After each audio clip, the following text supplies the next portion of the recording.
1. Cut off contact. Do this at least for a little while. No, you do not need to be friends. Keeping an ex in your life is not by itself a sign of maturity. Knowing how to take care of yourself and your emotional well-being is.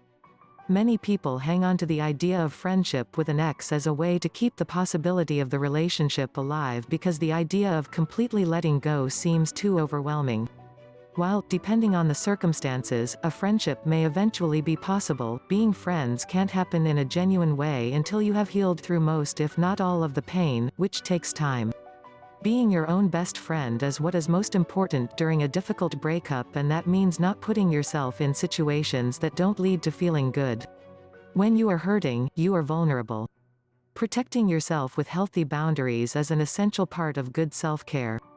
Politely let your ex know you need your space and would prefer not to be in contact for the time being. Don't ghost them.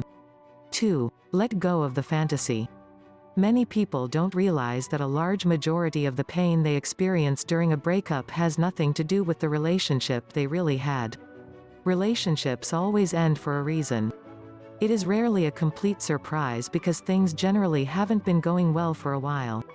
There is often a long list of what each person did or didn't do that led to all the fighting and hurt feelings. Most people don't want back the relationship they actually had. What they mourn for is the relationship they thought they could have had if things had just been different. But the truth is, that relationship didn't exist. Letting go of a dream can be painful. When the relationship first started, there were expectations set for what it could be based on the good things that seemed to be unfolding at the time. Almost all relationships are great in the beginning, otherwise, they would have never started, but the whole of a relationship is what it was from beginning to end. Point 3. Make peace with the past. When someone treats you poorly or does something hurtful, it is a natural and healthy response to feel some anger. Anger helps you be aware of situations that are not in your best interest and can facilitate the separation process from an unhealthy relationship. But when we hold on to anger and resentment from past experiences, we take them with us into the future. Nothing hurts more than when someone you love does something that causes you to reevaluate who you believed them to be. When someone betrays the trust you gave, it is painful.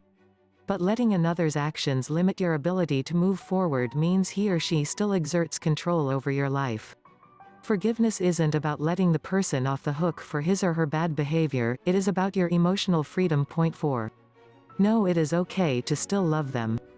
Love is never wrong. When someone comes into your life who allows you the opportunity to experience love, that is always a true gift.